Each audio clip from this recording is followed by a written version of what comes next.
দিল্লি নিটের প্রশ্ন ফাঁস, উত্তাল প্রতিবাদ জেনজি। এরপর ঝাড়খণ্ড জেপিএসসির প্রশ্ন ফাঁস, তা নিয়ে উত্তাল রাঁচি। এরপর এবার বিহার পাবলিক সার্ভিস কমিশনের প্রশ্ন ফাঁস, তা নিয়ে উত্তাল পাটনা।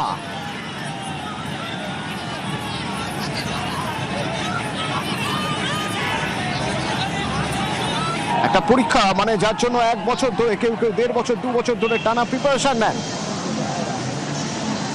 সেই পরীক্ষা যখন দেওয়ার সময় দেখছেন যে প্রশ্ন ফাঁস হয়ে গেছে, অসৎ উপায়ে পড়াশোনা না করেই কেউ বেশি মার্কস পেয়ে যেতে পারেন, এই পরিস্থিতি তৈরি হয়েছে।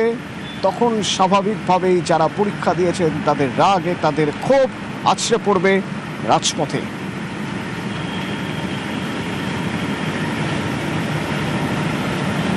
যে ছবি যন্তর মন্তরে দেখেছি, রাঁচিতে দেখেছি, সে ছবি এবার দেখা যাচ্ছে পাটনায়।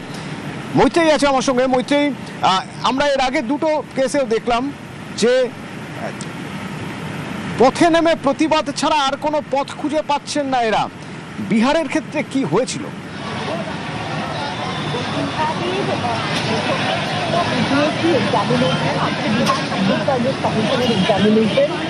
সেই পরীক্ষায় প্রশ্নপত্র ফাঁস হওয়া এবং ফাঁস হওয়ার অভিযোগ উঠেছিল, এবং যখন এই অভিযোগ উঠছে, যখন পরীক্ষা বাতিল করার প্রশ্ন উঠছে এবং ইরেগুলারিটিজ এবং পেপার লিকের বিষয় প্রশ্ন উঠছে, সেই সময় একটি মন্তব্য করতে শোনা যায় বিপিএসসির যে এক্সামিনেশন কন্ট্রোলার রয়েছে রাজেশ কুমার সিং।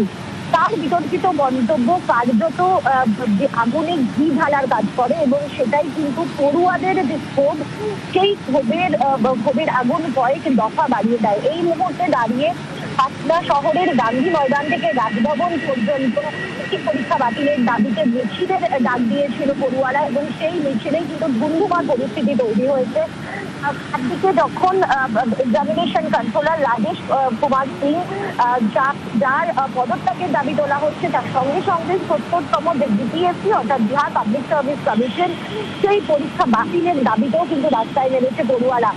আমরা দেখতে পাচ্ছি যে আন্দোলনের স্ফুলিঙ্গ বলা যেতে পারে, যে আন্দোলন শুরু হয়েছিল দিল্লি থেকে, একের পর এক কিন্তু নিজ পরীক্ষার প্রশ্নপত্র ফাঁস নিয়ে যেটা শুরু হচ্ছিল সেটা চলে গিয়েছে ঝাড়খণ্ড পাবলিক সার্ভিস কমিশনের প্রশ্নপত্র ফাঁস এবং এবার বিপিএসসিতে।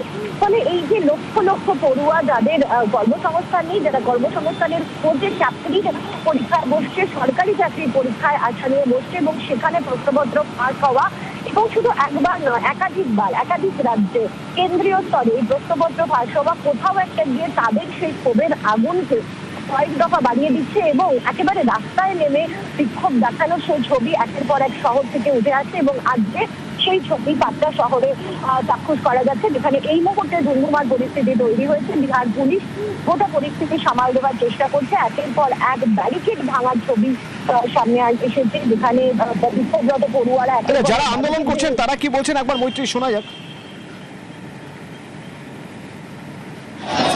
कहना है कि ये निम्न स्तर पर हुआ है, तो निम्न स्तर उन्होंने कैसे एंची टिप से मापा है। पेपर के दौरान जब हो रहा था, पेपर को वायरल किया गया था, छत पे पेपर को कराया जा रहा था, तो निम्न स्तर कैसे मान लें इसको। भर्ती में काफी हद तक धांधलीबाजी हुआ है, काफी बच्चों के नंबर 75+ थे, तब भी सिलेक्शन नहीं हुआ है। हम लोग का डिमांड है बिहार का शिक्षा व्यवस्था सुधार किया जाए। बिहार में आए दिन पेपर लीक होता रहा, क्या हम मांग कर रहे हैं? शिक्षा मंत्री जी से ही नहीं बोला कि शिक्षा मंत्री जी आप अपना वाला पद हमको दे दीजिए। लाइब्रेरियन का बहाल है 18 साल से नहीं दिए गए, तो क्या आपको 1800 साल चाहिए? जब भी हम लोग आंदोलन करते हैं तो केवल आश्वासन दे करके छोड़ देते हैं। बिहार का जितना भी आयोग है सर, बीपीएससी को छोड़ करके कोई भी ऐसा आयोग नहीं है जो वार्षिक कैलेंडर जारी करता। एक शेड्यूल तो कम से कम जारी कीजिएगा। बिहार के मुखिया सम्राट चौधरी जी से मिलवाया जाए, इसलिए क्योंकि इन लोग छोटे छोटे पदाधिकारियों से वार्ता करवा देते हैं और बात खत्म हो जाता है। এই প্রথম নয়, 2020 থেকে বারবার বিহারে প্রশ্ন ফাঁসের অভিযোগ উঠেছে, এবং তারপর এবারের প্রশ্ন ফাঁস শিক্ষক নিয়োগের, যা ছিল বিপিএসসি TRE 4-এর।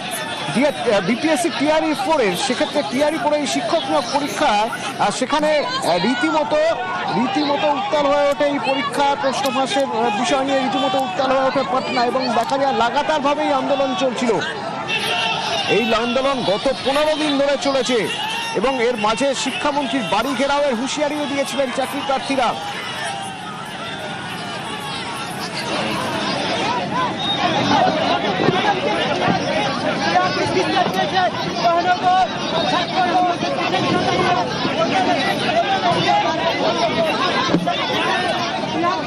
बिल्कुल बिल्कुल, पुलिस लगातार दंडात्मक कार्रवाई कर रही है और यह सरकार डराना चाहती है। हम इस बात को कहना चाहते हैं कि दंडात्मक कार्रवाइयों से यह आंदोलन आगे बढ़ेगा, यह आंदोलन रुकेगा नहीं, यह आंदोलन बढ़ता जाएगा। पूरी जिम्मेदारी सरकार की होगी।